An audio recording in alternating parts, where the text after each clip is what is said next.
Evolução é um termo para definir somente um organismo, que é o Self. O Self é o universo, o Self é o alfa e o ômega, Deus e o infinito. E é a única coisa que evolui, pois somos todos partes do Self.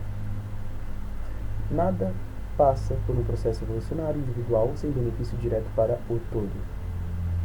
Logo, quando você começa a pensar que existe uma elite no controle, essa mão controladora atrás da cortina que está levando o planeta à destruição, quando você pensa que o fim está próximo, o apocalipse, o Armagedon, e quando você pensa que estamos condenados como espécie, não foram eles, mas sim você quem causou isso.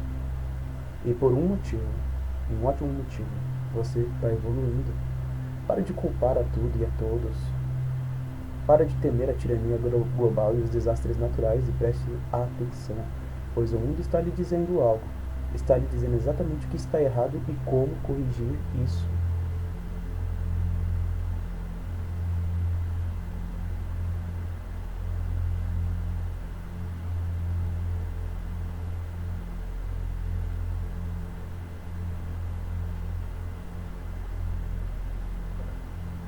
Simática.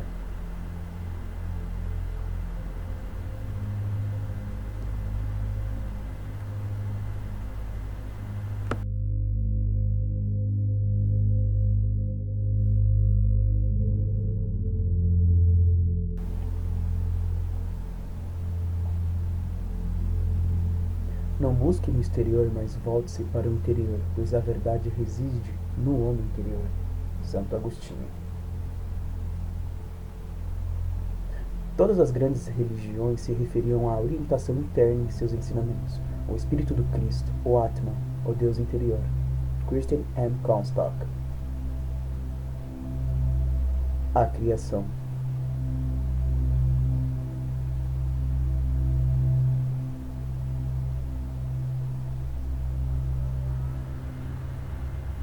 Acredita-se que a Terra se formou há 4,6 bilhões de anos atrás. Nos primeiros 150 milhões de anos, ela começou a resfriar e liberar gases na litosfera que criaram as formas mais antigas da atmosfera terrestre.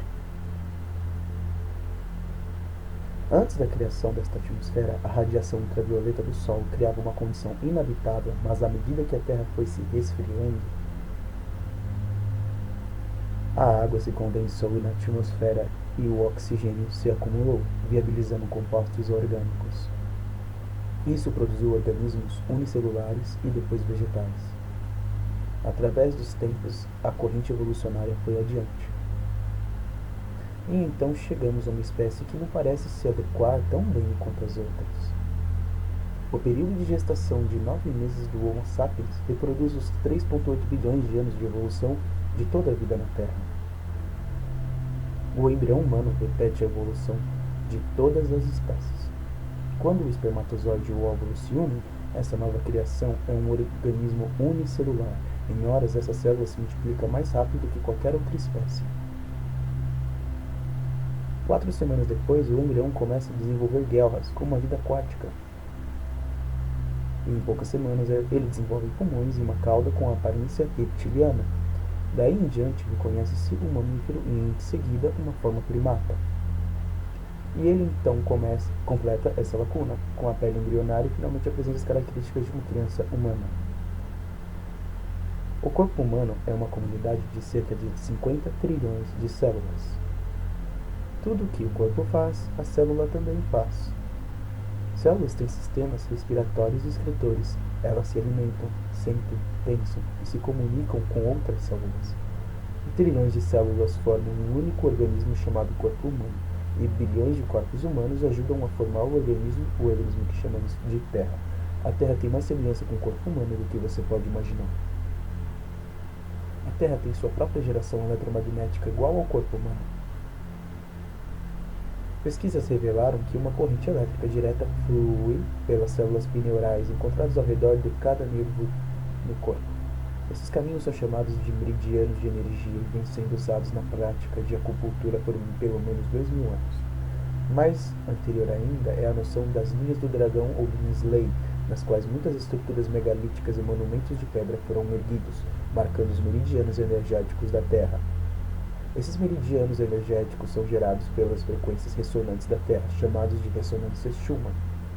Cada corpo planetário tem sua própria ressonância, que é determinada por sua circunferência e diâmetro, assim como pela velocidade de órbita e rotação. A frequência de ressonância da Terra começa de 7,83 Hz e termina na sétima harmônica, em 43,2 Hz, relacionando-se com os 7 chakras. Por fim, a maior descoberta de nossa Terra é a sua consciência. Um atributo visível da consciência é o campo energético que rege o formato dos organismos. Morfogênese é um termo científico para explicar essa formatação de tecidos, órgãos e organismos completos. A consciência é a força criativa de todo o universo. Ela recebeu muitos nomes, como Deus, Javé, Krishna, natureza, o campo, a divindade. Na verdade, todo o universo é um único organismo vivo e consciente, completamente ciente de si. O motivo por que isso parece difícil de entender é o nosso conhecimento, tipicamente limitado pela nossa linguagem. Quando ouvimos o termo organismo consciente, tendemos a antropomorfizar essa definição, dando-lhe qualidades humanas, e erroneamente ignoramos o que um organismo é, em primeiro lugar. A definição de organismo é qualquer coisa viva capaz de responder a estímulos, reprodução, crescimento e desenvolvimento, e manutenção de homeostase como um todo estável. Nosso universo faz tudo isso. A consciência de nosso universo é responsável pela forma e pelo propósito de toda a matéria adquire. As frequências ressonantes da Terra são resultado de sua forma.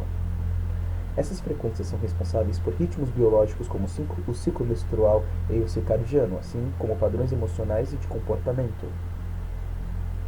As frequências são absorvidas pela flora e fauna, que são instrumentos biológicos que respondem aos padrões de ondas. Os padrões de ondas ressoam na estrutura craniana de nossa cabeça e convergem para o centro de nosso cérebro, que é onde encontramos a glândula pineal. Muitas culturas acreditam que a glândula pineal seja o terceiro olho espiritual, responsável pela intuição. Descartes a chamou de centro da alma, onde corpo e mente se encontram. Cada célula no nosso corpo recebe um impulso eletromagnético de nosso sistema nervoso central. Elas recebem o mesmo impulso que foi disseminado para cada instrumento biológico da Terra. Uma explicação para nosso universo consciente já foi tentada pela religião, ciência e filosofia. A negação da natureza biológica de qualquer organismo causa doenças. O divórcio da natureza, a queda do Éden, a confusão de idiomas, são todos sintomas, não de um deus ou deidades bíblicas, mas do verdadeiro Self. A maior e única ameaça para nós é a perda do Self, a morte de nossa divindade. Enquanto atravessamos a história com um oceano de informações e somente uma gota de sabedoria, precisamos entender como perdemos o nosso Self.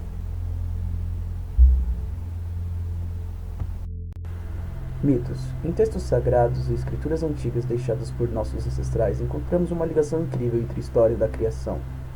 Um grande dilúvio, a guerra dos deuses, o Messias morrendo pelos pecados do homem, profecias do fim dos tempos e elementos similares. Essas correlações aparecem em mitos e culturas que supostamente não têm contato umas com as outras devido à distância geográfica e histórica. Um elo comum encontrado que conecta toda a mitologia tem suas raízes nos astros. Uma das narrações mais reveladoras é a da batalha dos deuses no céu e da inundação que a seguiu. Na Bíblia, Lúcifer enfrentou o Senhor, foi vencido e lançado à terra. No mito de criação dos Anuma Elish, encontramos uma história similar de Tiamat vencendo Marduk e lançado ao abismo de Abzu. E o caos, Tiamat, a mãe de ambos, as águas de Abzu e Tiamat se misturaram, significando que as águas caóticas de Tiamat estavam de alguma forma misturadas à água doce de Abzu. Abzu era o deus sumério acadiano do abismo sob a terra. Tiamat, também conhecido como Lúcifer, era conhecido como uma serpente ou dragão e foi derrotado por Marduk. Marduk era o pai de Nibo, ou Mercúrio, e Mercúrio é o mesmo personagem mitológico que o Mitras do Zoroatrismo, o Hermes egípcio Anubis e o Hermes Christus. Entretanto, a versão mais recente de Mercúrio é o arcanjo Miguel, na Bíblia, que venceu Lúcifer e o mandou para o abismo da terra ou o inferno. Essa história está repleta de significados astrológicos na Bíblia e em muitas outras escrituras antigas. E isso leva a um evento histórico que é registrado por muitos pesquisadores a respeito de uma revolta cósmica e um dilúvio histórico. William Collins Beaumont afirma: a inundação imortaliza a colisão de um planeta caído, posteriormente chamado de Satã.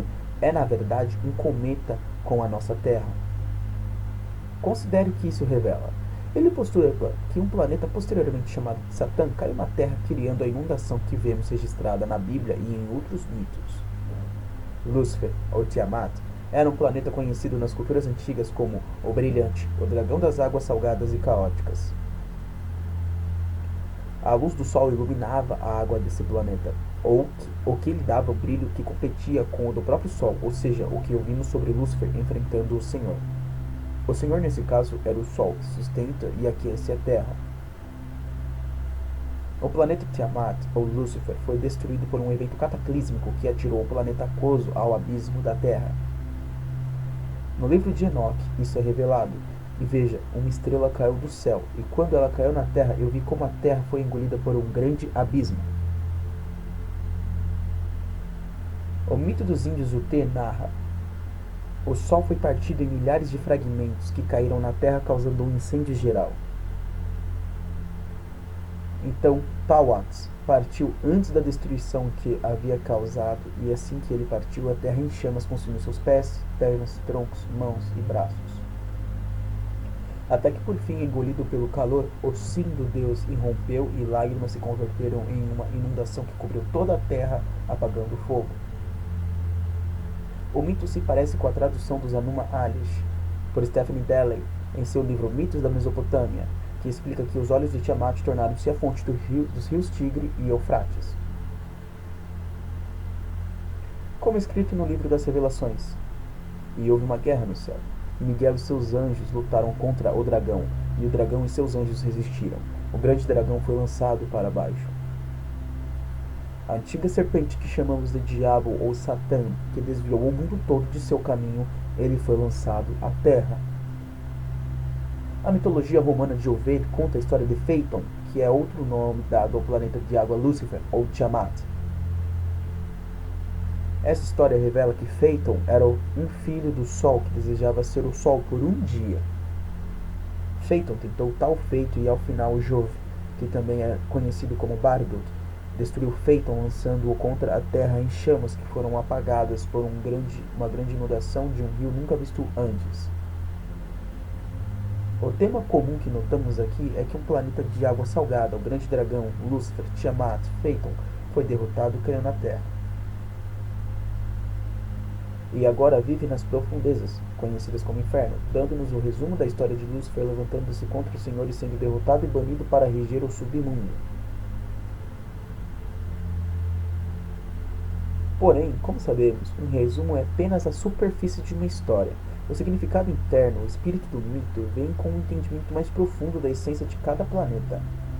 Não apenas o planeta físico, mas o núcleo consciente, pois agora sabemos que as proporções e a velocidade de um planeta lhes dão suas frequências características que governam padrões biológicos e comportamentais. Esses planetas refletem a psicologia arquetípica do homem. Na antiguidade, provavelmente o campo de estudo mais importante era o estudo dos céus.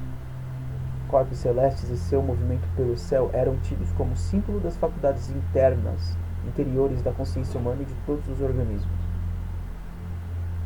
Nossa ciência desatualizada só explicou o mundo físico capturado por nossos 5 sentidos. É somente em religiões esotéricas, misticismos e campos quânticos que encontramos qualquer tentativa de explicar onde pensamentos e emoções cabem nesse mundo de percepções sensoriais. Agora também entendemos que a humanidade é uma comunidade de células no organismo da Terra. A Terra, portanto, é um organismo superior que molda nossas formas e funções. Esse organismo superior e todos os outros corpos planetários são regidos pela consciência, assim como nós, indivíduos humanos.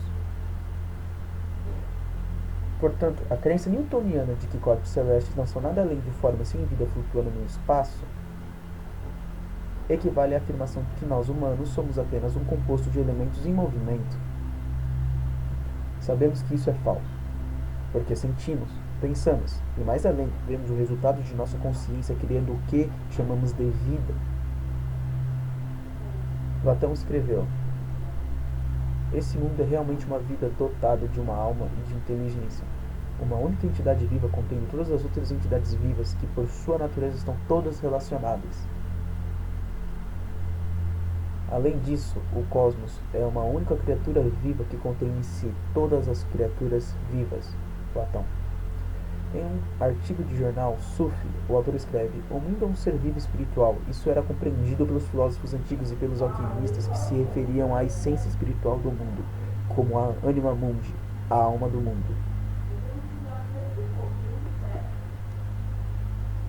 Em escrituras, ouvimos a afirmação de que anjos regem a alma nos atos das pessoas ou que os deuses exercem influência sobre o homem.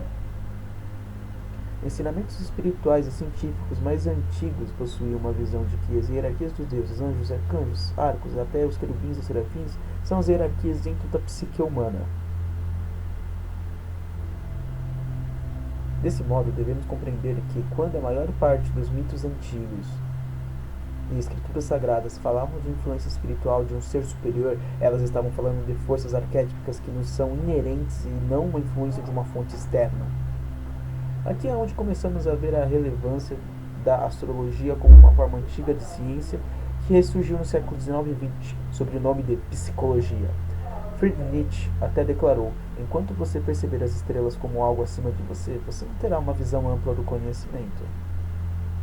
Isso é a astropsicologia, que mapeia as faculdades interiores da psique. Na era pré-cristã, havia escolas hoje conhecidas como escolas dos mistérios, ou as religiões dos mistérios. As mensagens codificadas nas escrituras e na arqueologia antiga vieram de iniciados da ciência espiritual, na intenção de ensinar aos iniciados o significado mais profundo desses mitos, o que posteriormente se chamou de Lúcifer, Satã ou Diabo. Era a representação do ego, que rivaliza com o Senhor, a representação do Self. O verdadeiro Self é o epicentro de todo o ser de uma pessoa, é a soma de tudo que somos. O falso ego, por outro lado, é a ideia e o conceito que criamos sobre nós mesmos ao longo da vida, que tipicamente exclui quaisquer características que não queremos aceitar como nossas. Porém, a humanidade foi dotada da liberdade de escolher entre obedecer ao verdadeiro Self ou render-se à tentação da vaidade e do materialismo do falso ego. Esse é o traço mais notável que separa o homem do animal, nosso livre-arbítrio. A escolha de seguir nossos conceitos e ideias ou nossos impulsos naturais, a escolha de preservar a natureza ou destruí-la. Essa liberdade de escolha tem peso no destino de todo o organismo que chamamos de humanidade. Um câncer começa com um grupo de células em uma comunidade que falha ao se comunicar com o sinal consciente do organismo. Essas células começam a crescer sem controle e ao se espalhar para outras áreas do organismo. Essa mesma doença é evidente no nosso mundo de hoje. O câncer sobre a nossa terra é a dominação de nosso falso ego e o nosso distanciamento da natureza. Coletivamente, entre todos os humanos, o câncer sobre a terra é a dominação de nosso falso ego e a separação da natureza. Coletivamente, entre todos os humanos, a vaidade leva à segregação e à competição. A competição leva ao medo e à ganância. A ganância leva à mentira e à imoralidade. E a imoralidade é um solo fértil para doenças promovendo guerras em nossa terra. Cada ato de ódio e destruição em nosso mundo começa com auto-ódio e autodestruição. E tudo isso começa com uma falha de comunicação.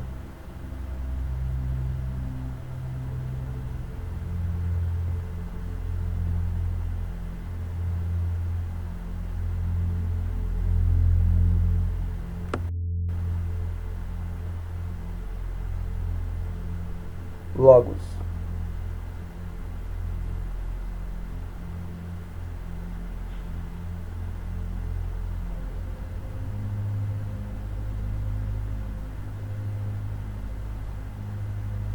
Na natureza, tudo que percebemos com nossos 5 sentidos é resultado de 2 princípios fundamentais. Tudo que existe é feito a partir de uma relação entre vibração e matéria. Vibração é a força criativa masculina aplicada à matéria, que é uma força receptiva feminina.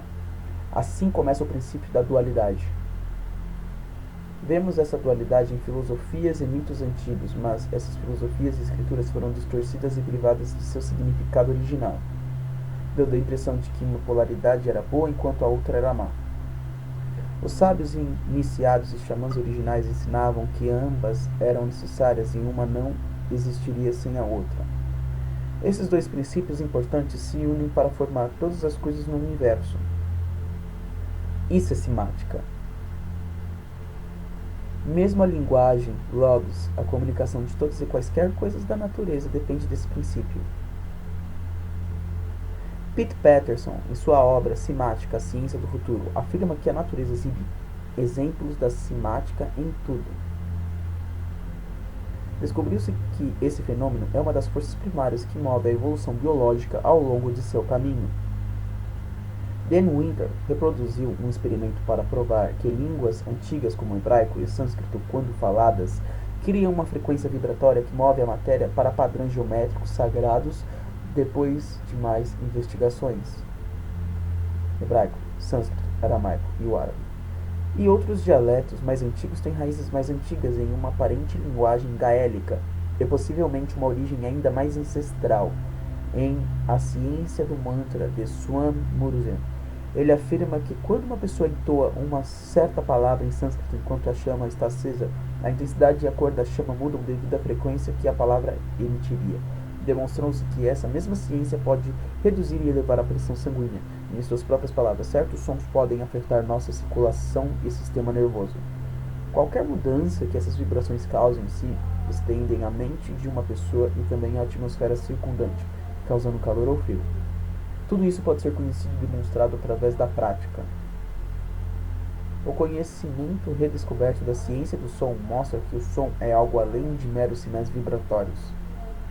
O som não só interage com a vida, como também a mantém e desenvolve. Ele age como condutor da intenção consciente entre as pessoas, sociedades e civilizações inteiras. Entretanto, a doença psíquica que experimentamos devido à dominação do nosso falso ego está refletida no coletivo. Nossa cisão psicológica nos impede de nos comunicarmos corretamente com o nosso self interior, que é exatamente como células cancerígenas operam em nosso corpo. No coletivo, criamos uma barreira linguística entre a humanidade e o resto da natureza, agindo como um câncer global. Historicamente registrada, a eficácia das línguas antigas foi profundamente erradicada. A tradução alfanumérica do hebraico para o inglês apresenta um reverso total das duas línguas, provocando resultados antinaturais dos efeitos simáticos. O Dr. Lennon Orwell afirma em seu trabalho sobre o DNA: um terço do córtex motor sensorial do cérebro se dedica à língua, à cavidade oral, aos lábios e à fala. Em outras palavras, as emissões orais de frequência, faladas ou cantadas, exercem poderoso controle sobre a vida, vibrando genes que influenciam totalmente ao bem-estar e até mesmo à evolução das espécies. Demonstra-se nesse caso que a degradação de uma língua afeta a biologia, se algo tão básico e importante como a linguagem pode ser degradada, sem que seja questionado o que mais não estamos vendo. Pense em um aspecto da sua vida que dita os limites da sua liberdade: o governo e a aplicação das leis, seguros, indústrias farmacêuticas impostas, alvará de construção, carteira de habilitação e muito mais. Existem centenas, se não milhares de estipulações, regulamentações e limites para a nossa liberdade. E de todas essas que foram mencionadas agora, quantas você já pesquisou para descobrir se aplicam-se a você ou não? Vamos olhar para as formas de lei com as quais concordamos atualmente. A lei. Uma concepção errônea entre as pessoas é de qualquer regra ou regulamentação que as rege cabe em uma única categoria: a lei. Mas há muitas outras formas de lei que as pessoas obedecem sem perceber que elas simplesmente não se aplicam a elas. Outro falso juízo é o de que uma Constituição Nacional nos concede nossos direitos. Uma Constituição não faz nada além de listar os direitos que já possuímos. Nascemos com direitos inalienáveis concedidos a nós por nosso Criador. Eles não foram dados a nós e não podem ser repassados. O máximo que alguém pode fazer com o direito é escolher entre exercê-lo ou não. A lei marítima do almirantado é conhecida como a lei da água. Ela é suplantada pela lei civil e somente se aplica àqueles que se submetem voluntariamente a ela. A definição da lei do almirantado é um conjunto de leis internacionais particulares regendo as relações entre instituições privadas que operam embarcações marítimas. Vamos ver como e por que um tipo de lei que moldou corporações administradas, negócios e embarcações impôs suas regras sobre os seres humanos. Isso é feito através de uma forma de truque com palavras, word magic. Uma simples perversão da linguagem permitiu que pessoas ao redor do mundo fossem convencidas que nossas leis alternativas se aplicavam a elas. Uma das crenças predominantes na cultura moderna é a de que licenças, alvarás, registros e outras formas de documentação são necessárias para operar veículos. Usar vias públicas, construir estruturas e estabelecimentos, começar um negócio e muito mais. Tristemente, essas crenças se baseiam em pouca ou nenhuma investigação e são falsas. Essa estrutura de crença é perpetuada pela lei marítima do almirantado. Esse tipo de lei foi criado originalmente para regulamentar navios que aportavam em nações estrangeiras para a importação ou exportação de produtos e recursos. Ela se refere a questões bancárias e mercantis, não questões civis. Quando um produto é retirado de um navio e desembarcado em terra estrangeira, esse país guarda a custódia de recursos e o registro com uma certidão. Esse certificado marca a data de nascimento desse produto sob a custódia da respectiva nação. Pense sobre por que é supostamente necessário possuir uma certidão de nascimento em primeiro lugar. O dicionário Barron's de termos bancários define certidão como um documento que estabelece reivindicação de propriedade. Então, aqui percebemos que todos que possuem certidão de nascimento são definidos como propriedade. Propriedade de quem, afinal de contas? As pessoas são usadas como calção com outras nações porque os Estados Unidos estão falidos. Os Estados Unidos abriram falência em 9 de março de 1933. A partir dali, os Estados Unidos começaram a tomar empréstimos de uma corporação afiliada não governamental e privada, chamada de Federal Reserve. Sem dinheiro para saldar os empréstimos, os Estados Unidos começaram a usar os cidadãos como calção. Todas as certidões de nascimento e casamento são literalmente notas fiscais. Veja a semelhança entre uma nota fiscal e uma certidão de nascimento. Ambos os documentos têm data de emissão, número de série,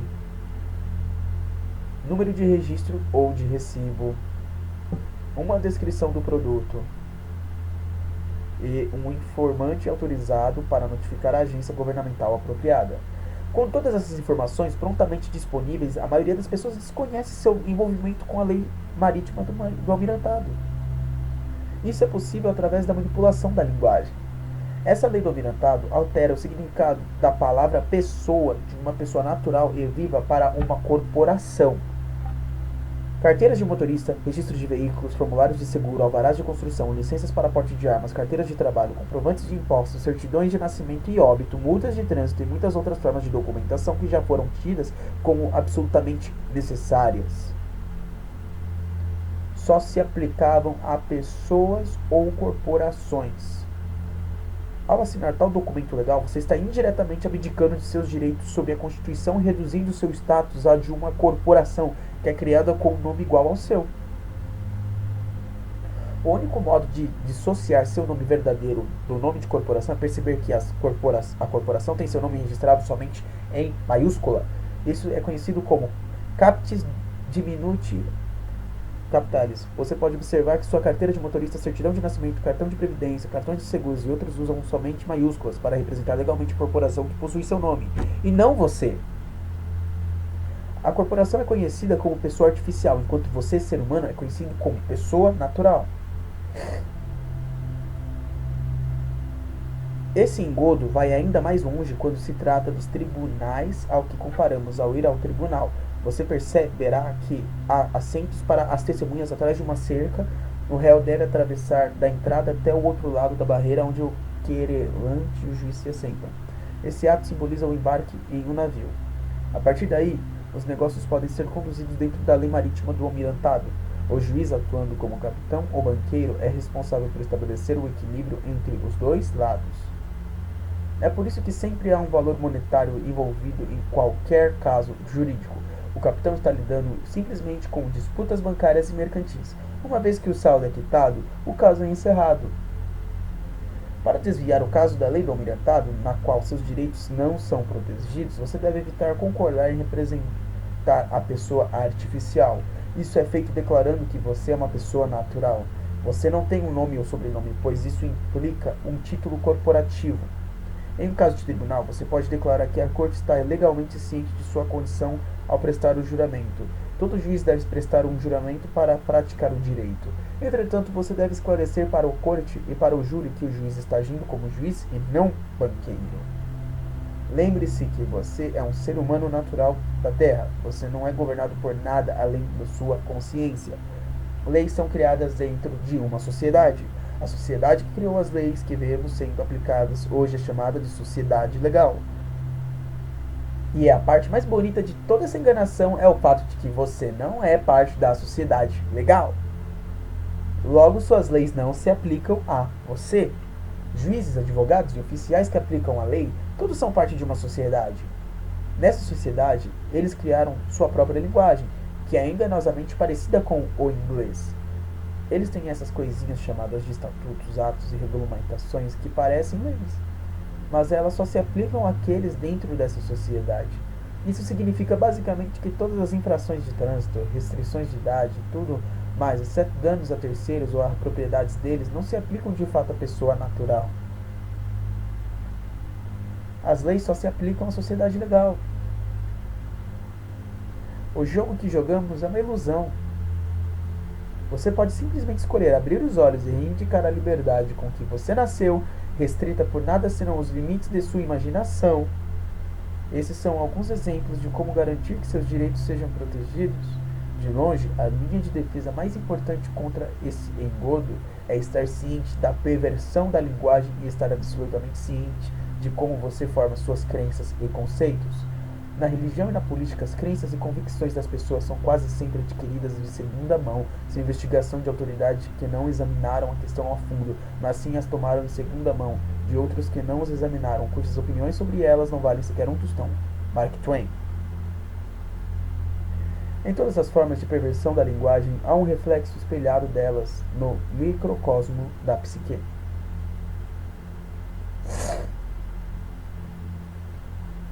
E o problema que vejo na humanidade de hoje é que não mais nos conhecemos verdadeiramente. Temos o emprego em horário comercial, temos a casa, os filhos, as contas, a TV, os hobbies e as tarefas que realizamos todo dia e eventualmente começamos a acreditar que isso é o que somos, sabe? Mas quem está por trás dos cargos corporativos, por trás do status de mãe ou pai, teísta ou ateu, republicano ou democrata, negro ou branco, homem ou mulher? Quem somos nós? Quem somos nós lá no fundo? Não sabemos porque cada vez que ouvimos uma resposta que não queremos aceitar sobre nós mesmos, nós a negamos, nós a ignoramos e projetamos em outra pessoa e a julgamos por isso. Isso é repressão, e nós vemos o que a repressão pode fazer conosco enquanto indivíduos, mas e no nível coletivo da humanidade?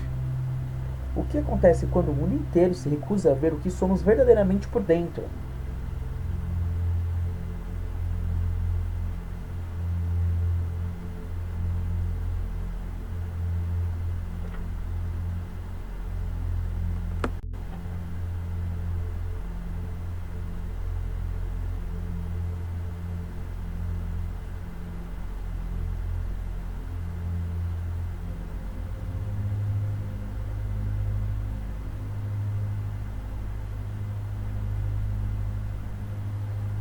Psique. Carl Jung descobriu que existe um inconsciente coletivo conectado a todos os humanos, o que significa que toda a humanidade compartilha uma única mente. Isso fica evidente no mundo através de relatos de mitologia e símbolos compartilhados, estudo dos campos mórficos e a ciência da cinesiologia. Essa coletividade é um exemplo global da mente inconsciente do corpo humano, no qual trilhões de células compartilham um sinal similar. Esse parasita, chamado de nosso falso ego, requer um fluxo constante de alimentação. para sobreviver. Comida, combustível e qualquer outra forma de alimentação são energia. A consciência humana é um campo eletromagnético de energia. Quando essa energia potencial é utilizada, ela libera energia cinética, que é utilizada para perpetuar o falso ego. Esse cenário ocorre desde os menores organismos parasitas até o organismo coletivo chamado de humanidade.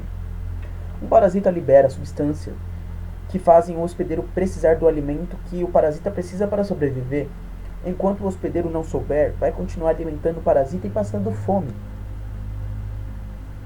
De modo similar, Wilhelm Reich afirmou que as sociedades inteiras sofrem de uma psicose causada pela inanição de nossos impulsos biológicos orgânicos.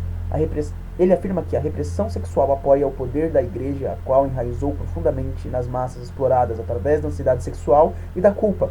Isso gera timidez diante da autoridade e prende filhos aos pais. Isso resulta em subserviência adulta à autoridade do Estado e à exploração capitalista.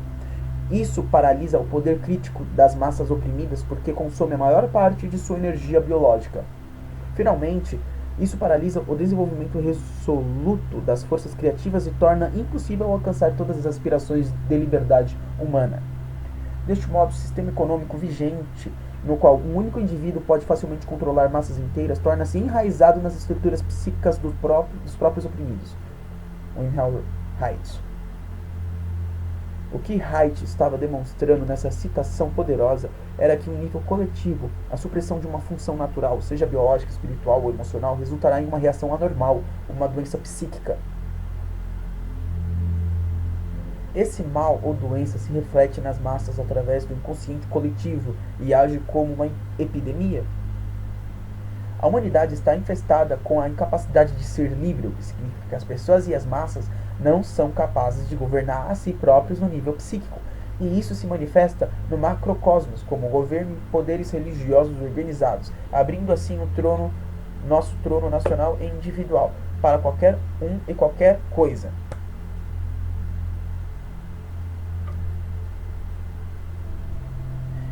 Entram os governantes infames da terra, os patriarcas da civilização, ditaduras políticas, sociais, econômicas e espirituais, tirania psíquica.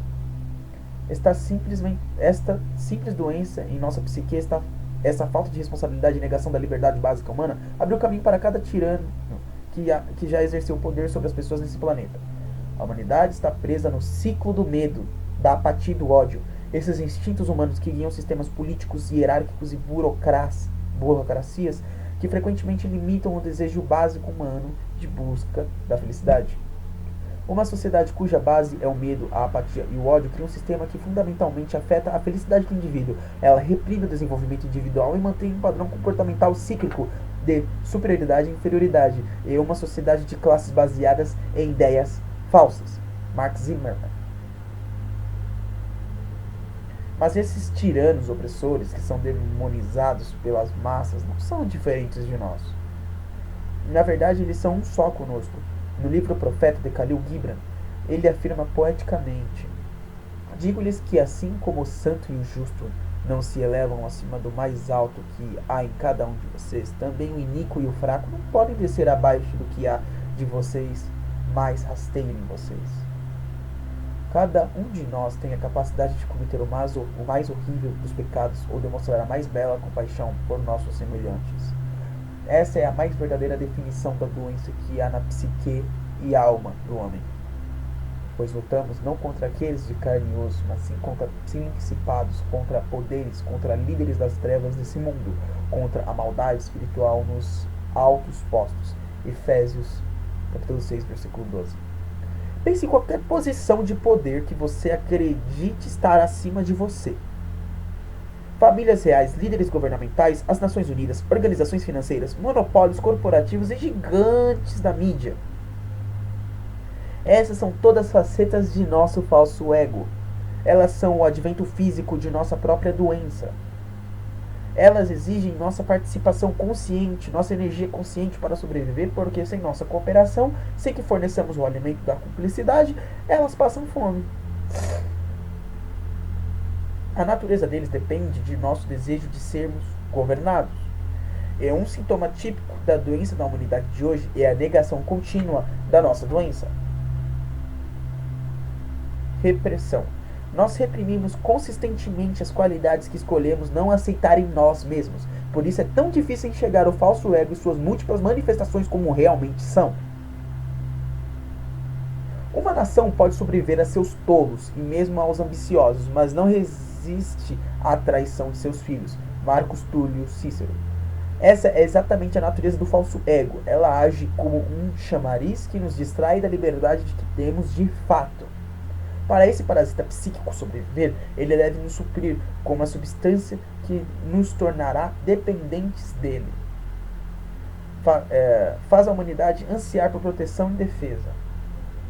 Nesse caso, alimenta nossa energia consciente para alimentarmos o parasita, a substância do medo. Faz a humanidade ansiar por proteção e defesa.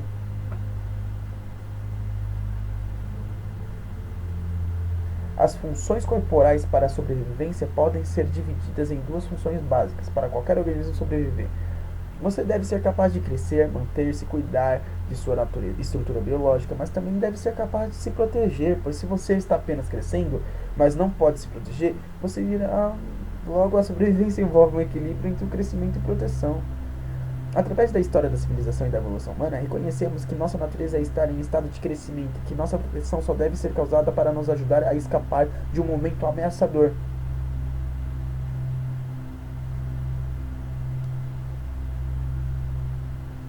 Você não pode crescer e se proteger ao mesmo tempo. Isso significa que, quando vemos a necessidade de proteção, os hormônios do estresse contraem os vasos sanguíneos em nossos órgãos internos, que são a parte do corpo que cuida do crescimento. Bem, a questão é, se você tirar o sangue das vísceras e movê-lo para os braços, você não deixa sangue nos órgãos, ou seja, nenhum crescimento, mas você está pronto para lutar. E quando você acaba de lutar, seu sangue retorna aos órgãos internos e você volta a crescer. Porém, o mundo em que vivemos hoje está 24 horas por dia sob o medo.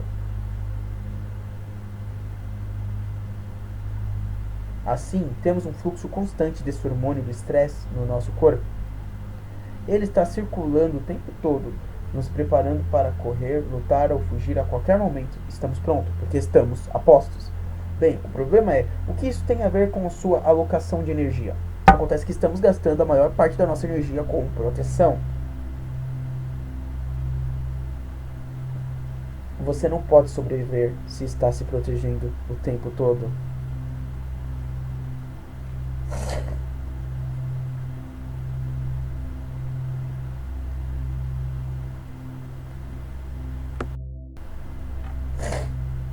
Se o parasita pode controlar a natureza do medo, ele pode criar entre nós um medo do qual só ele pode nos proteger. Uma manifestação física recente disso vem desse nome é ex-secretário de Estado que também apoiou o presidente Barack Obama. Em seu livro, O Grande Tabuleiro de Xadrez, ele afirma: à medida que a América se torna uma sociedade cada vez mais multicultural, pode tornar-se mais difícil chegar a um consenso sobre questões de política externa, exceto na circunstância de uma ameaça externa, direta, massiva e amplamente percebida. Mesmo o Reichsführer do partido nazista Hermann Göring resumiu esse jogo de oferta e demanda. As pessoas sempre podem ser levadas aos controles dos líderes, isso é fácil. Tudo o que você tem a fazer é dizer a elas que não estão sendo atacadas e denunciar os pacifistas por falta do patriotismo e exposição do país ao perigo. Funciona ao mesmo modo em qualquer país. Também funciona assim na psique de cada indivíduo. Lembre-se que o falso ego só possui um desejo: tornar-se maior e mais poderoso que o verdadeiro self. Essa doença nos faz crer que estamos separados de nossa natureza. Por isso vemos um crescimento da dependência tecnológica. Por isso vemos tão pouca consideração pela terra e pelo meio ambiente. Por isso vemos intolerância, racismo, machismo e todas as outras formas de discriminação que levam à criminalidade, violência, guerras e, finalmente, à destruição global do organismo. Esse estado ininterrupto de medo, confusão e segregação em que nosso mundo parece viver é um sintoma do falso ego, que cria uma ameaça falsa. Se as pessoas baseiam suas identidades na identificação com a autoridade, a liberdade causa ansiedade. Elas precisam então esconder a vítima que é em si mesmas, recorrendo à violência contra os outros. Arno Gruen. Símbolos. Muitos dos presidentes dos Estados Unidos tinham laços sanguíneos.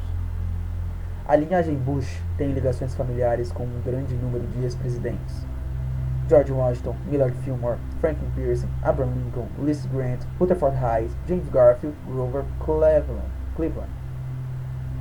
E mais, Theodore Roosevelt, William Taft, Calvin Coolidge, Herbert Hoover, Franklin Roosevelt, Richard Nixon e Gerald Ford. Michael Tsarion aponta isso. Bush está aproximadamente relacionado com qualquer monarquia europeia, ocupando o trono ou não, e tem parentesco com todos os membros da família real britânica. A árvore genealógica dos Bush pode ser traçada até o início do século XV. Ele tem descendência direta com Henrique III e da irmã de Henrique VIII, Mary Tudor. Ele também descende de Carlos II da Inglaterra, Michael Tsarion. Também descobrimos que George W. Bush é um descendente direto de Deusfroy de Bouillon. Deusfroy foi o primeiro rei de Jerusalém depois de tê-la recuperado dos sarracenos.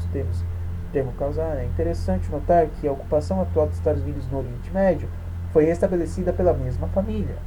George Bush pai em 91 e George Bush filho em 2003. Também se descobriu que George W. Bush é o primo de ambos os candidatos da oposição em seus 2 mandatos, Al Gore e John Kerry. O presidente democrata Barack Obama também tem laços de sangue com George W. Bush. Assim como Gerald Ford, Lyndon Johnson, Harry Truman, James Madison e o primeiro-ministro britânico Sir Winston Churchill. Do outro lado do pleito presidencial de 2008, está John McCain, descendente de Robert the Bruce, rei William I da Escócia, e também de Deusfroy de Bouillon.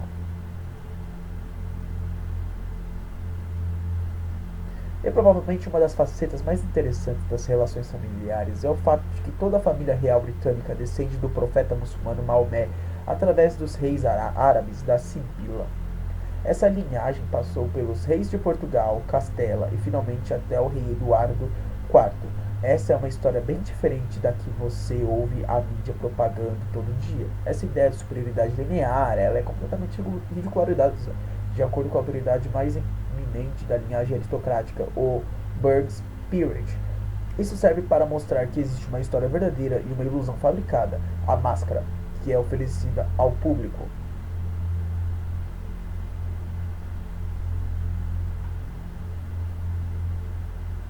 Esses laços de sangue se estendem longamente e estão documentados pela literatura como o Burgh's Peerage e outros livros sequentes. A questão de tudo isso é que encontramos não só as mesmas pessoas, mas o mesmo propósito dessas pessoas que vêm mantendo altos postos da monarquia, dinastia, aristocracia e democracia no passado e no presente.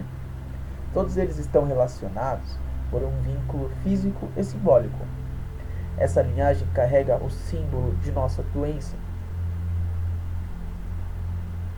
pois desenvolver uma autoimagem mais ou menos precisa é simplesmente obter uma percepção ampla dessas facetas de si mesmo, que você não sabia que existiam. Essas facetas são facilmente identificadas porque aparecem como sintomas. Essas facetas são facilmente identificadas porque aparecem como sintomas. Ken Wilber. Sintomas. Os sintomas de nossa doença psicoespiritual são as guerras, ataques terroristas, desastres naturais ou causados pelo homem e figuras de liderança. Enquanto as pessoas continuaram ignorando seus impulsos internos e sua natureza, elas nunca vão conseguir reconhecer por que esses eventos ocorrem e por que essas figuras chegam a posições tão poderosas. O motivo por que falhamos por milhares de anos em vencer esses governantes arquetípicos permanentemente é porque por milhares de anos estamos combatendo os sintomas de uma doença, mas não sua causa profunda.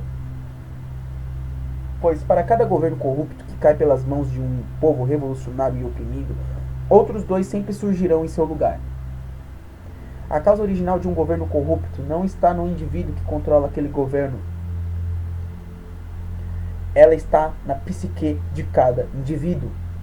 O hospedeiro desavisado de um parasita mortal fará de tudo para evitar a aceitação de sua incapacidade de ser livre. As pessoas farão de tudo, não importa o quão absurdo, para para não encarar sua própria alma. Carl Jung.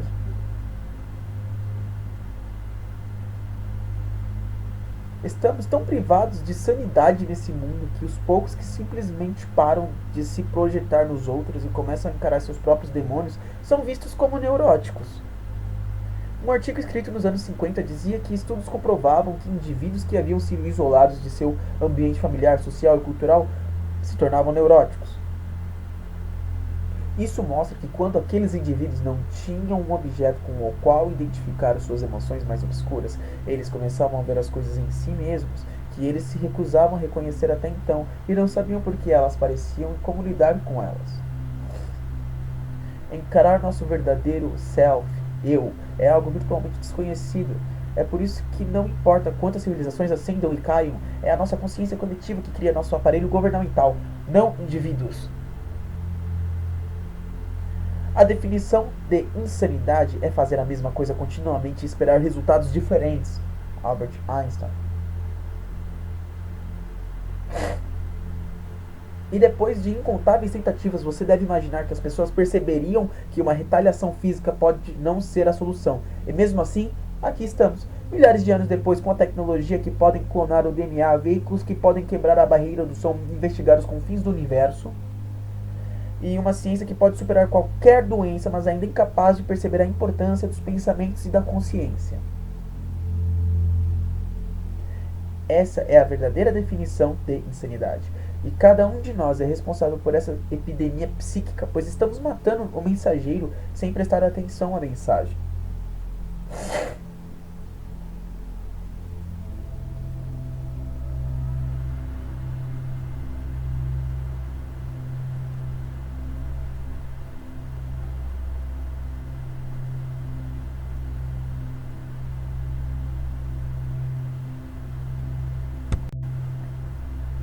O self.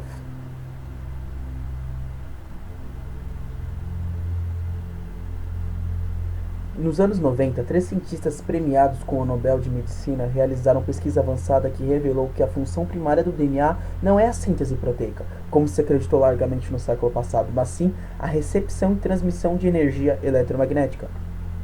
Menos de 3% das funções do DNA envolvem fabricação de proteínas. Mais de 90% de suas funções estão nos campos da bioacústica e da sinalização bioelétrica. Por que é tão importante saber que o DNA tem um papel na sinalização bioelétrica? O Instituto Karameth descobriu que o coração e o cérebro mantêm um diálogo contínuo de duas vias, um influencia no funcionamento do outro. Apesar disso não ser muito conhecido, o coração envia muito mais informações para o cérebro do que o cérebro para o coração. Os sinais que o coração envia ao cérebro podem influenciar a percepção, o processamento das emoções e as funções cognitivas superiores. O coração também gera o mais forte campo rítmico eletromagnético do corpo, e isso pode ser de fato medido nas ondas cerebrais das pessoas ao nosso redor. Somos literalmente uma expressão eletromagnética de nossas mais altas funções cognitivas. O comportamento do eletromagnetismo é evidenciado pelo mundo como dualismo. Toda a matéria contém uma carga positiva e uma negativa, o que significa que organismos são criados a partir desse princípio. A homeostase natural de qualquer organismo e o equilíbrio entre ambas as polaridades. Além disso, pesquisas sobre energética emocional mostram que o campo do coração é um portador de informações emocionais e um medidor de comunicação bioeletromagnética dentro e fora do corpo. Pesquisas indicam que o campo do nosso coração muda significativamente quando experimentamos emoções diferentes. Isso está registrado no cérebro das pessoas à nossa volta e aparentemente é capaz de afetar células, a água e o DNA, estudado in vitro. O medo. A substância fornecida por um parasita coletivo cria um sinal bioelétrico distinto emitido pelo hospedeiro. Esse sinal é disseminado para o organismo em nossa comunidade e se estenderá por todo o organismo, a menos que seja contrabalanceado por uma força contrária. Dr. Fritz Alan Poe descobriu que as células em nosso corpo se comunicam através de biofótons, que são minúsculas partículas de luz e unidades individuais de um campo eletromagnético. Esse sistema de comunicação em nosso corpo também existe entre as pessoas e a que se conhece por ressonância mórfica. Isso era sabido pelos xamãs, sábios e iniciados da antiguidade. Esses ensinamentos eram um lugar comum em culturas pré-históricas. Não era por mero acaso que expressões artísticas e rituais eram a pedra angular de todas as civilizações antigas. A arte era usada como método pessoal de exercitar o conteúdo sombrio da psique e trazê-lo para a mente consciente. Isso era visto literalmente como terapia psíquica.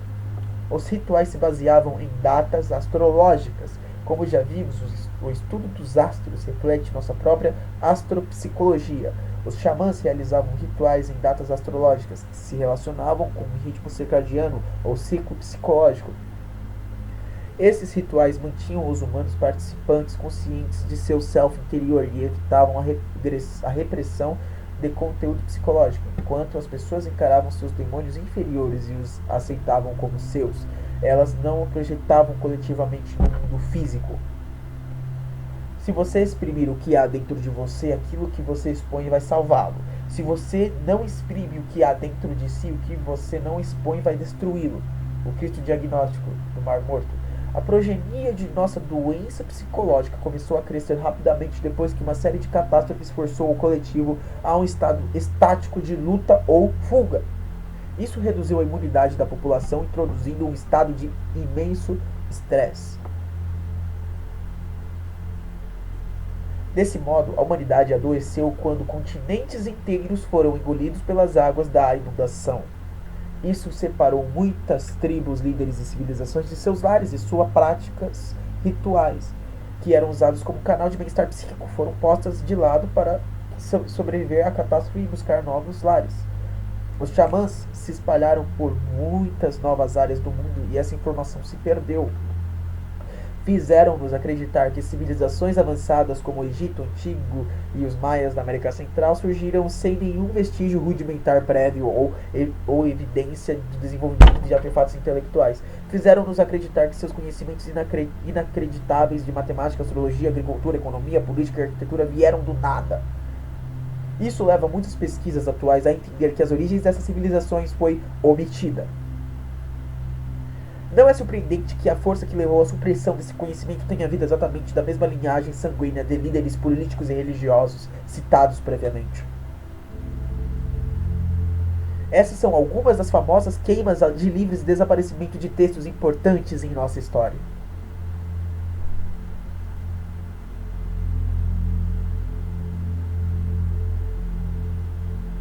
Mesmo depois de toda essa supressão, ainda há resquícios da dispersão de civilizações mais antigas em quase todos os países. Há enormes evidências de que culturas antigas visitaram a América do Norte muito antes da crença convencional da colonização europeia. Barry Feld diz em seu livro América antes de Cristo. Há inscrições antigas sendo agora reportadas em várias partes dos Estados Unidos, Canadá e América Latina, escritas em várias línguas europeias e mediterrâneas, em alfabetos que datam de mais de 2.500 anos atrás. Barry Feld. William Comenius Beaumont escreveu: as civilizações tolteca e maia não se originam em um solo americano, mas apareceram lá plenamente desenvolvidas, com uma arte bem definida e um sistema de escrita hieroglífica que possui afinidades com a egípcia. Constatou-se que há milhares de sítios pré-históricos em todo o estado da Nova Inglaterra e vários outros estados do norte contendo inscrições, gravuras e elevações criadas por navegantes druídicos em torno de 100 a.C. Para omitir essa informação, era não apenas necessário que a linhagem sanguínea queimasse os textos documentários que continham as verdadeiras informações históricas, mas também que eliminasse as culturas que derivam desses xamãs antigos. O genocídio mais devastador já perpetuado foi e ainda é a aniquilação de tribos xamânicas. Perdemos nossas raízes tradicionais e nada sabemos sobre atuais. As danças do dragão, as danças dos que acham que isso tratava todos os xamãs do mundo. Quando eles fazem seus rituais, eles estão fazendo aquilo, seu trabalho harmonicamente, através de danças, para fortalecer o sistema imunológico da Terra, mas todos eles foram assassinados. Foi por isso que no século XVII, exatamente o mesmo período de que estou falando, houve uma ordem geral para que sempre que houvesse encontrasse povos indígenas, matasse. Colombo foi enviado em sua expedição junto com agentes da coroa para perturbar a vida dos nativos e tomar recursos minerais. Ele visitou cada ilha do Caribe, extraindo todo o ouro e levando escravos da tribo nativa tanto quanto fosse possível. 5 milhões de nativos foram assassinados em 3 anos, de acordo com Leah Trabbit. Em 15 anos, a tribo Arawak, de 250 mil pessoas, foi completamente extinta. A população dos Estados Unidos antes do contato com os europeus era de mais de 12 milhões. 4 séculos depois, esse número foi reduzido em 95% para 237 mil. De 1494 a 1508, mais de 3 milhões de pessoas morreram com a guerra, a escravidão e a mineração. Quem nas gerações futuras vai acreditar nisso? Mesmo eu escrevendo isso como uma testemunha ocular inteligente, mal posso acreditar. Meus olhos têm visto esses atos tão estranhos à natureza humana. E agora eu tremo quando escrevo. Bartolomé de las Casas. Outro agente da linhagem do falso ego foi Hernando Cortés, que dizimou a tribo azteca. Foi o mesmo caso do primo de segundo grau de Cortés, Francisco Pizarro, que destruiu o Império Inca no Peru. Esta atrocidade foram vistas na África, Nova Zelândia, Nova Guiné, Timor-Leste e ainda são vistas hoje no Canadá.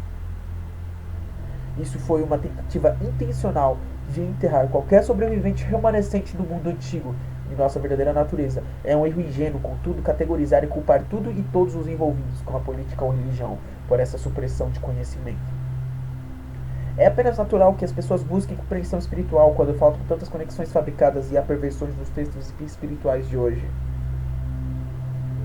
Devido a essa ausência de sabedoria espiritual, pessoas honestas e corretas que estão simplesmente tentando entender seu lugar nesse mundo tornam-se o principal mercado de consumo daqueles que desejam explorar essa vulnerabilidade. Para ter poder suficiente para controlar nossas próprias vidas, basicamente, se olharmos para o movimento da nova era, por exemplo, que é outra armadilha em meio a tudo isso, na qual as pessoas podem acabar de fato caindo, eles estão buscando algo tão ruim que estão pegando todas essas coisas que são passadas a nós, mas nada disso é baseado em qualquer compreensão real. Isso ainda se origina em um tipo religioso de perspectiva. As pessoas estão genuinamente buscando algo novo. Estão genuinamente buscando um novo tipo de espiritualidade, seja para se melhorarem ou para mudar algo. Mas isso está sendo desvirtuado. Na verdade, o que eles fazem é guiá-lo para um outro tipo de mentalidade grupal, uma religião da nova era, ou o que seja, e as pessoas continuam incapazes de se libertar disso e seguir sua própria jornada, seu próprio caminho, que acho muito importante nisso tudo. Cada um de nós é como uma personalidade esquizofrênica tragicamente dividida contra si própria. Martin Luther King Jr.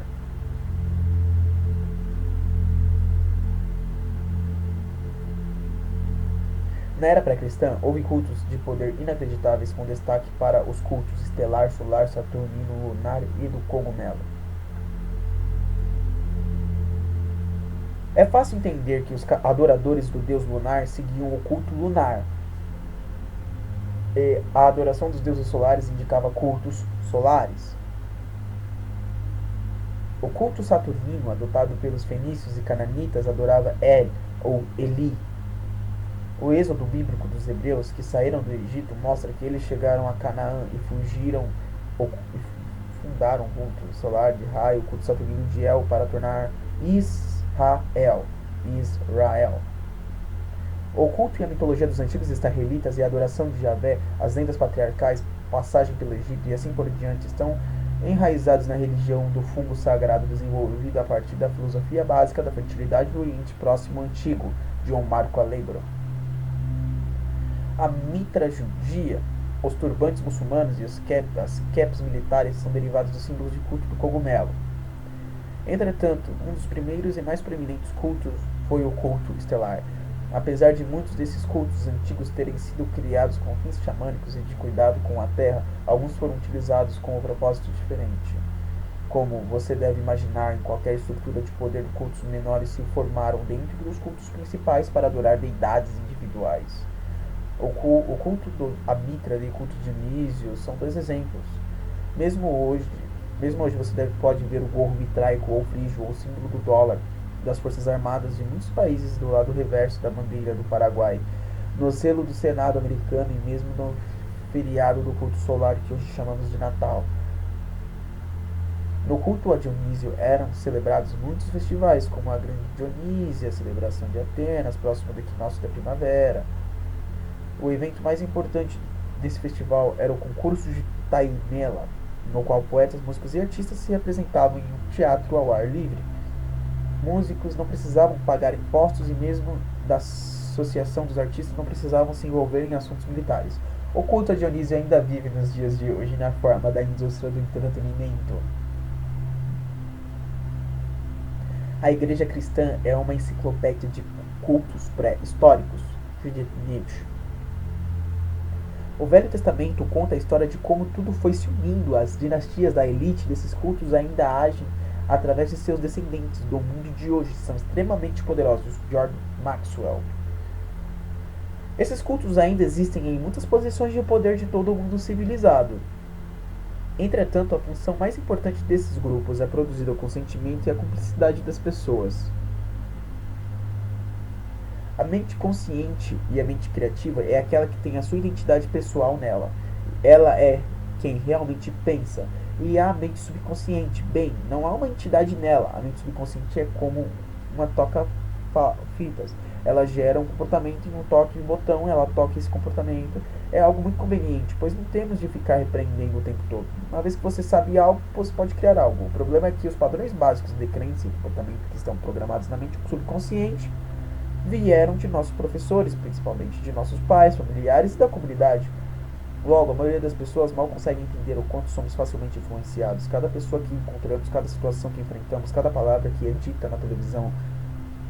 Isso pode não parecer muito influente para a mente consciente, mas o seu inconsciente foi projetado especificamente para absorver cada sinal do ambiente para influenciá-lo sem que você saiba. A questão é, estamos vivendo vidas conscientes ou inconscientes? Agora, a neurociência nos diz que, no desenrolar de nossas vidas, apenas 5% de nossa vida é controlada por nossa mente consciente, 95% pelo subconsciente, com programas de outras pessoas que foram instaladas ali. O problema é que isso quer dizer que, quando esses programas são executados, nós não a vemos. E os céticos se sentam e dizem, consciência? Arquétipos? Astrologia? Não, criamos coisas com nossas mãos e não nossas mentes. Arquétipos não são físicos, eles não podem me influenciar. Mas quando você pensa no fato de que só estamos conscientes dessa pequenininha fração de nosso comportamento, o que não percebemos é que países inteiros, civilizações inteiras que pensam ser livres e independentes, mas estão inconscientemente amedrontadas demais para serem livres e independentes, vão implorar para serem governados. Se eles não podem fazer isso por si mesmos, quem você pensa que vai, consciente ou inconscientemente? Isso acaba sendo feito pela forte figura arquétipica do ânimos masculino. Quando pensamos estar em perigo, não procuramos nossa mãe para nos alimentar. Nós queremos que nosso pai nos proteja. E convenientemente, na era do medo, essa era de catástrofes, a era do parasita, vemos a dominação masculina. Um dos principais meios de abrirmos mão de nossa responsabilidade, de nossa energia consciente, é o dinheiro. Certamente não queremos admitir que nossa dependência do dinheiro seja uma falha, pois isso significa que a falha está em nós mesmos e Deus nos proibiu de assumir a responsabilidade por nossas vidas. Então culpamos o dinheiro. Esse é o alicerce de toda a ilusão que está sendo criada ao nosso redor pelo falso ego. Diz-se que o dinheiro é a raiz do mal, porém ele não pode ser mal, pois o dinheiro é só um símbolo. Símbolos carregam somente a fé do espírito do observador. Isso significa que o símbolo do dinheiro evoca e acessa as intenções maléficas e a falha inerente do nosso falso ego. O dinheiro só existe porque concordamos em acertar seu valor. Para ilustrar melhor nossa incapacidade de sermos livres, transferimos o controle de nosso dinheiro baseado na fé para uma corporação privada em vez do governo federal. Não existe uma lei que afirme que devemos usar as notas da Reserva Federal como moeda. Nós escolhemos fazê-lo porque tememos as consequências. Independência. Ninguém está mais terrivelmente escravizado do que aquele que acredita falsamente ser livre. Goethe. A questão nem é mesmo o dinheiro, mas sim a energia, porque dinheiro é simplesmente essa coisa material que permite que bilhões de pessoas desejam uma só coisa e coloquem sua energia nessa mesma coisa. Não é a TV de plasma, ou a casa, o estilo de vida, o emprego, ou quem você ama, ou o status que estamos buscando, pois sabemos que somos vazios. Essas pessoas sentem tristeza, solidão e vazio como todas as outras, e elas até querem preencher esse vazio com o materialismo, porque pensam que isso vai lhes fazer sentir melhor, ou querem anestesiar o vazio com posses materiais. Então, tudo volta para esse sentimento de ter que colocar nossa dependência em uma fonte externa, algo sobre a qual não temos nenhum controle. É o que estamos assistindo agora, com toda a competição com o próximo, a destruição do próximo, as guerras de competição pela existência material, arrastado o planeta e destroçando-o para conseguir alguns pedaços, segurá-lo em suas mãos e dizer que você venceu o jogo. Cada um desses movimentos é definitivo não só para o planeta, mas para a civilização humana, pois a civilização humana prosperará através da cooperação e morrerá através da competição. Se você pensar a partir dessas verdades, você vai acabar chegando na extinção que está diante de nós. Veja, todos nós temos demônios, para assim dizer, temos demônios internos em nossas vidas, mas esperamos ver monstros demoníacos ou aparições sombrias quando pensamos em um demônio como os que vemos no cinema. Mas na verdade, nossos demônios são as pessoas do nosso dia a dia, as pessoas com quem brigamos, as pessoas que invejamos ou odiamos, aqueles que ferimos fisicamente ou emocionalmente de algum modo. E isso não acontece porque invejamos ou odiamos as características dessas pessoas em especial, mas sim porque odiamos o fato de que elas nos lembram a nós mesmos. Elas refletem as qualidades em nós que gostaríamos de ter mais, ou as que nem sequer gostaríamos de ter. Então o que fazemos? Aliviamos nossa dor, não corrigindo ou enfrentando nossos próprios demônios, mas sim ferindo as pessoas que nos lembram de nossos demônios, ferindo as nossas pessoas que nos lembram das coisas que não gostamos em nós mesmos. Quando ficamos frustrados com o fato de que não conseguimos controlar nossas emoções, porque não sabemos da verdade o que está afetando nossas emoções, descontamos isso nos outros. Descontamos em qualquer outra coisa que possa nos expor ou agir como um catalisador de nosso ódio. Então fazemos a mesma coisa com os animais. Animais são perfeitos porque não podem se defender. É um catalisador perfeito para a autoagressão, nossa confusão, nosso ódio. Desconte tudo em algo absolutamente indefeso. Apenas imagine o quão inconsciente de suas ações alguém tem que ser para torturar, mutilar ou brutalizar qualquer coisa viva.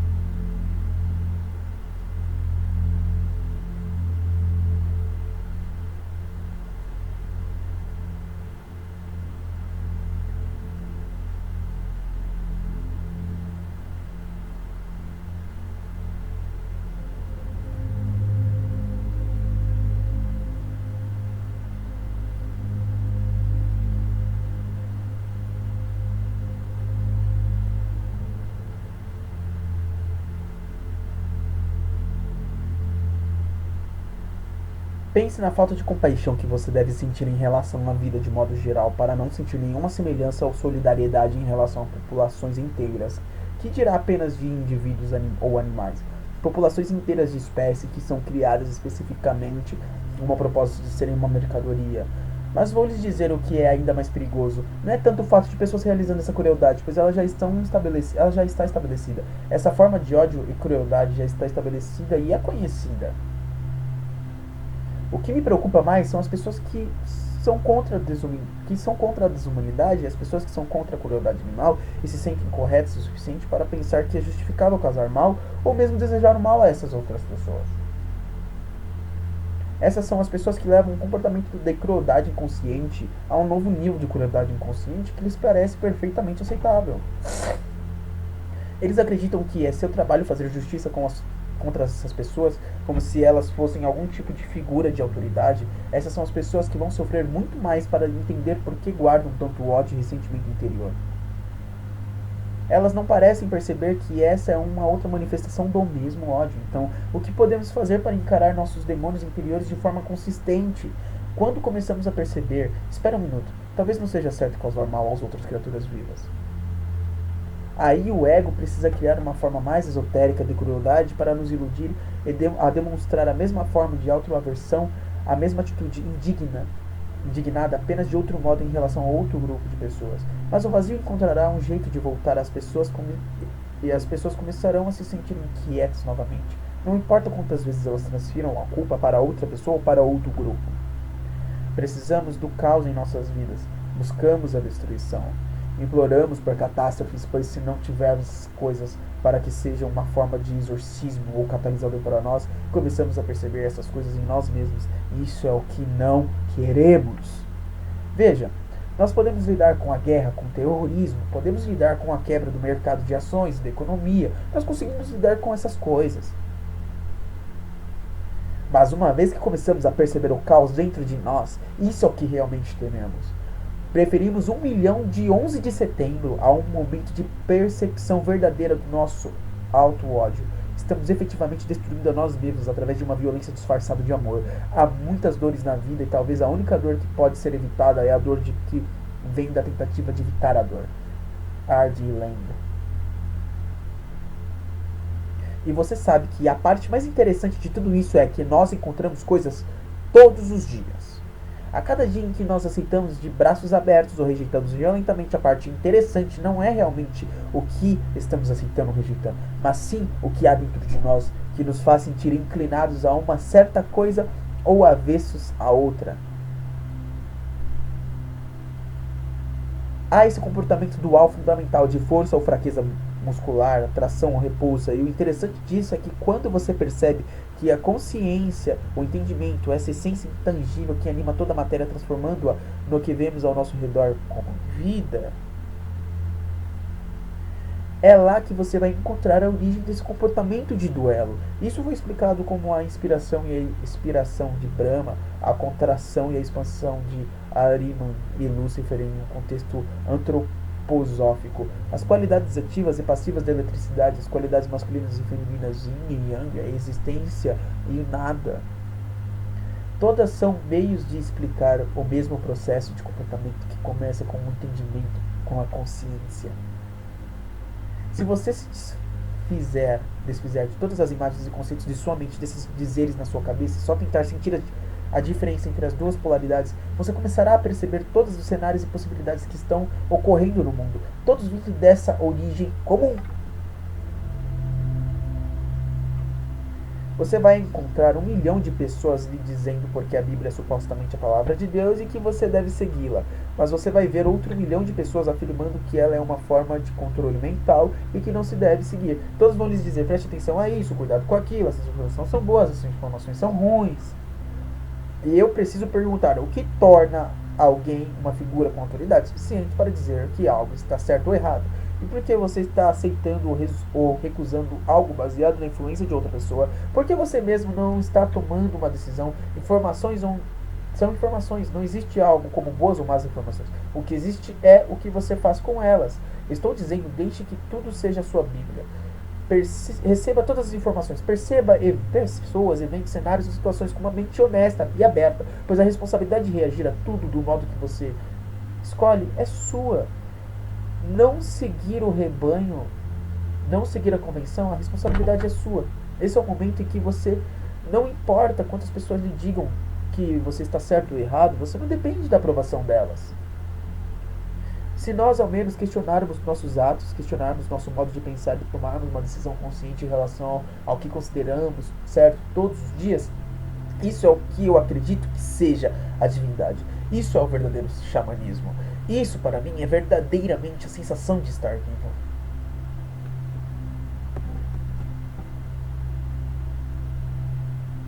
Nesse universo consciente, não há leis da natureza, apenas hábitos.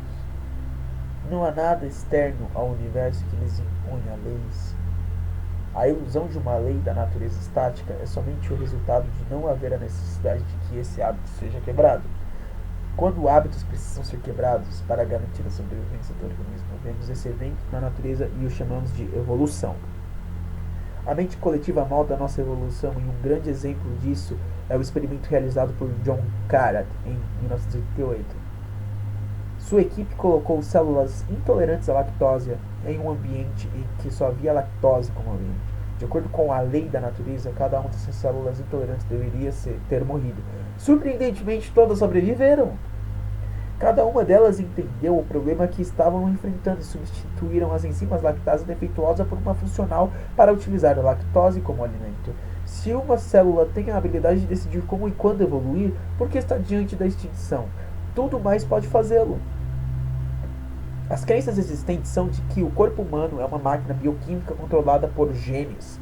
Sendo assim, o comportamento, as emoções e o caráter de nossa biologia, nossa saúde, nossas vidas são controladas por genes que nós não controlamos. Isso é o que foi ensinado às pessoas. Você é uma vítima, os genes controlam a sua vida, você não os escolheu, você não pode mudá-las. Os genes com que você ficou programam o que irá acontecer. Minhas experiências com célula-tronco, que começaram em 1967, eu isolava uma célula-tronco, colocava em uma placa de Petri e ela se dividia a cada 10 horas. Então peguei todas as células, dividi em 3 grupos e simplesmente coloquei-as em 3 placas de Petri. E então mudei o veículo de crescimento, os constituintes do ambiente em cada uma das placas. Em uma placa, as células formaram tecido ósseo, na segunda formaram tecido muscular e na terceira formaram células adiposas. O que controlou o destino de cada célula? A primeira coisa que você tem que dizer é: espere, elas eram todas geneticamente idênticas. Logo, obviamente, os genes que não controlam isso, porque todas elas tinham o mesmo ambiente. O que mudou foi o ambiente. Elas tinham um ambiente diferente. De repente, minha carreira virou algo como: oh, minha nossa, aqui estou eu, ensinado que os genes controlam a vida e as células estão me dizendo que os genes respondem à vida. E uma vez que você pode controlar essa resposta, você pode controlar a sua vida. É como você interpreta o ambiente, como sua mente percebe o ambiente. Se você entende isso, você pode se elevar à mais maravilhosa expressão desse planeta. Ser plenamente vivo, plenamente saudável, da mesma forma que você responde ao mundo. Diante de um colapso financeiro mundial, guerras políticas e religiosas que não cessam e um sentimento crescente de estarmos perdidos e esvaziados de significado, existe uma grande quantidade de energia sendo enviada para uma superfície da mente coletiva. A evolução não ocorre gradualmente, ela vem em saltos, ocorrendo devido a uma enorme necessidade do organismo de sobreviver. Chegamos agora a um ponto da história em que teremos que escolher entre nos tornar soberanos ou permanecer, encarar nosso verdadeiro self e continuar lutando contra um fantasma. Ficarmos bem ou permitirmos que essa doença se alastre. Viver ou morrer. A escolha é sua.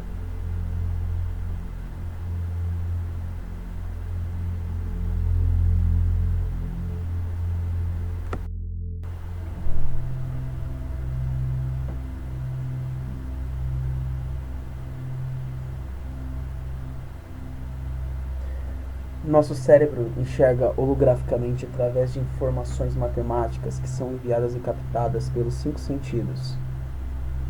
Sair dessa programação agora não é tarefa fácil.